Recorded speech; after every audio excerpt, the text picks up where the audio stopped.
Today, the crypto market slides as the new month kicks off with weaker than expected jobs data and global tariffs. Coinbase reports earnings and says it's launching tokenized stocks. Plus, Leah Wald of Soul Strategies discusses the strengthening ties between Wall Street and blockchain.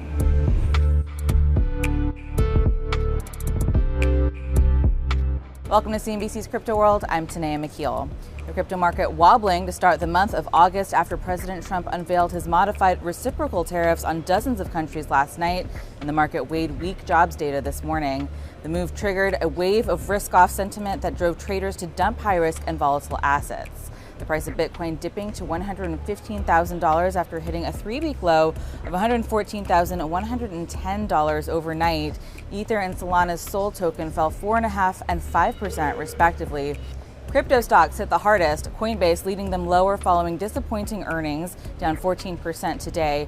ETH Treasury stock Bitmain down 9%. For the week, Bitcoin and Ether each fell more than 1%, and Sol dropped more than 7.5%. Crypto is coming off a winning month, but could soon hit the brakes amid the new macro uncertainty.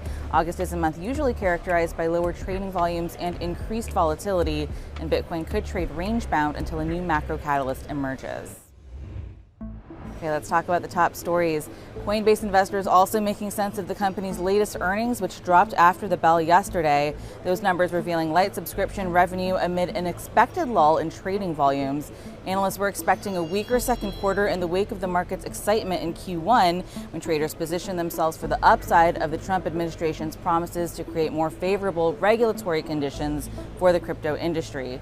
As Washington's focus shifted to tariffs in the second quarter, speculative trading by retail investors slowed across centralized crypto exchanges, while crypto ETF inflows and buying by crypto treasury companies supported prices.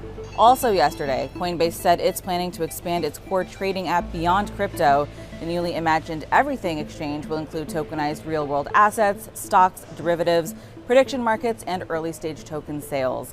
Coinbase's vice president of product told CNBC the new offerings will roll out in the next few months, first to U.S. users, followed by a gradual international rollout based on jurisdictional approvals. The expansion puts Coinbase in even closer competition with Robinhood, Gemini, and Kraken, all of whom have recently opened tokenized equity offerings to users outside the U.S. Coinbase's announcement yesterday came hours after the SEC debuted what's called Project Crypto, an initiative to modernize securities rules and regulations to allow for crypto-based trading activity. The development from the SEC came amid the surge of interest in tokenization. Speaking at a conference yesterday afternoon, SEC Chair Paul Atkins said he has directed Commission staff to update antiquated agency rules and regulations to unleash the potential of on-chain software systems in the U.S. securities markets. Speaking on CNBC's Squawk on the Street this morning, Atkins discussed more details about the announcement and explained why he thinks some cryptocurrencies should not be classified as securities. The Howey test applies to a term called investment contract that was in the securities laws back in the 30s, and the Supreme Court construed that in the case of orange groves and oranges, and investors in that, whether or not they had a security or not. And so that's the law of the land as far as investment contract definition goes, but and that there have been, over the last 80 years, a number of applications of that.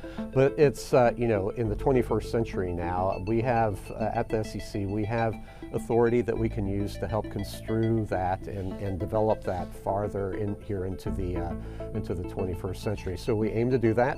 So not every crypto asset is an investment contract or therefore security, and we're out to give people certainty in that with good rules that give them the guardrails to innovate and to be able to take things to market.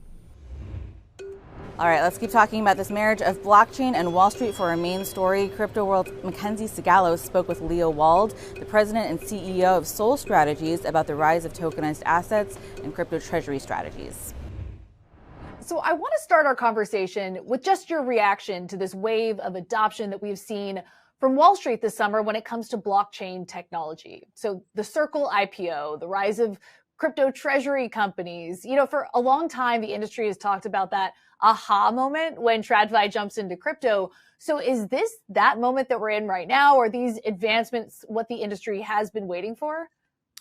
That's absolutely right. We see tokenization as the most important and disruptive technology since electronic trading, really. So you nailed it. When BlackRock came into the game and understood the importance of spot ETFs, that the rest of the players and some of the largest institutions, Franklin Templeton, Fidelity, they all understood the importance of those wrappers of the ETFs, but this is the next wave. Okay, so let's talk about tokenized assets, which has gotten a lot of news this week in particular. Coinbase announcing that it's moving into that space with tokenized stocks as it announced earnings yesterday. Robinhood also reported earnings this week, and that company is making a big bet on tokenized equities. Do you think this move quickly gains traction, especially with the SEC taking a friendlier approach to blockchain? And how realistic is it too, given just the sheer undertaking of revamping financial markets? Big questions. That's right. So you mentioned a couple things, yes. So exchanges like Kraken, Gemini, and Robinhood have all launched on-chain stocks for EU customers specifically. Now, what's interesting there as we move forward with this conversation is that they're in the form of tokenized wrappers for those equities. So kind of mirror off-chain shares. And again, I believe it was yesterday, Coinbase had stated their intent to do the same. So what is important and very interesting when I say wholly disruptive is that Sol Strategies is trying to go that extra step, which is working with Superstate towards directly issuing our actual equity on chain. So fully compliant, interchangeable with the actual underlying security. So, you asked, why does it matter and what's happening in Washington and where we're getting to? I mean, it's obvious to anyone in the financial system that the current capital markets infrastructure is simply outdated. It hasn't had a major upgrade since NASDAQ in the 1970s. Delays like T+1 settlement cost billions annually, but also anyone in crypto has been used to 24/7 trading for so long and it works seamlessly. So tokenized equities solve that. So again, we believe it being, the biggest innovation. So now to your next question about the SEC. I mean, there's been a lot of developments that are driving momentum, and we believe finally that momentum to getting to that public companies on chain. So just quick notes, right? We saw the SEC approval for those in-kind creations for the ETPs and ETFs. That could signal openness. And then from the Clarity Act, we're really getting close to finally having some guidance from the SEC and across Washington to get there. Now, these tokenized assets feel like the Wild West in some ways. You have the Robinhood OpenAI token, for instance, which OpenAI is not a publicly traded company, so buying a token doesn't give you equity in it. Now, we reported in July that EU regulators were scrutinizing those offerings. Obviously, this technology is very new and the industry is exploring what works and what doesn't.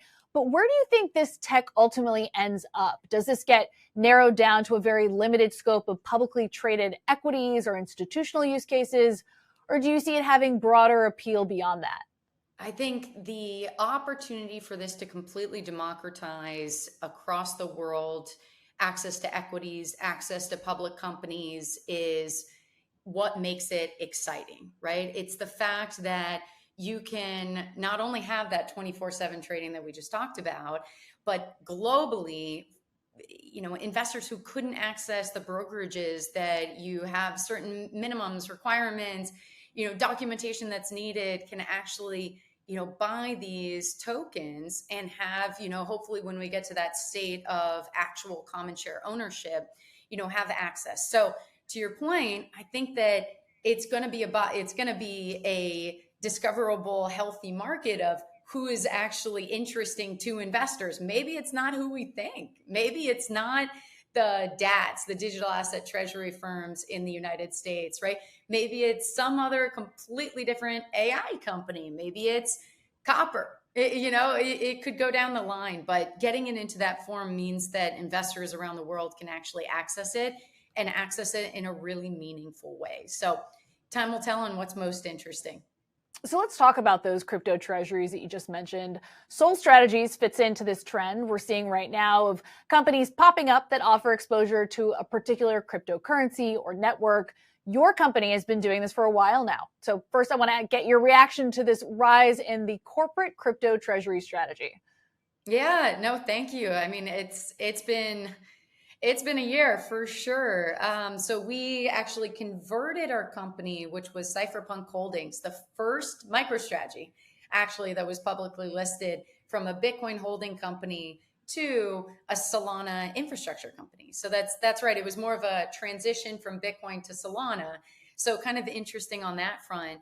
But you're right. So for Sol Strategies, I'd call us more of a maybe DAT plus plus. So we do hold the importance of accumulating SOL on our balance sheet, but the key difference being we are a Solana technology company running validators. So full spectrum, we're able to accumulate SOL per share in a much more meaningful, cheaper, more efficient way. So back to DATs. There is a proliferation of DATs this year. We did this rebrand and strategy change back last September. I joined as the CEO last June, publicly as July in the formal seat. So we've had a little bit of lead time to watch all of this happen. I am nervous about what we're seeing. I'll be very honest about that. I think the financing that we're seeing in the market now is starting to create a froth that concerns me, that retail will not understand the dynamics at play behind the hood because of those specific types of deals. We've seen that play out in a couple of the companies. So that's why we take a very different approach. Last question for you. Sol Strategies is listed in Canada now, but you've set a date of next Tuesday for a cross-listing to the NASDAQ. Talk to me about why that listing in the US is so important. Yeah, absolutely. So you're exactly right. We've been publicly listed on the CSE since 2018. Again, that Cypherpunk Holdings to Sol Strategies. But unlocking the US market in a more meaningful way than our OTCQB listing has always been crucial. Now, I come from the US ETF space here, having co-founded Valkyrie Investments. I know US cap markets with my eyes closed, especially with crypto structured products. But entering in this manner, you're seeing similar investors who are looking for not just a DAT-like structure, but again, a Solana technology company. And we just think that it just provides a real unlock that we need to see and we need to be a part of. Okay, that's all for Crypto World this week. We'll be back again on Monday, and we'll see you then.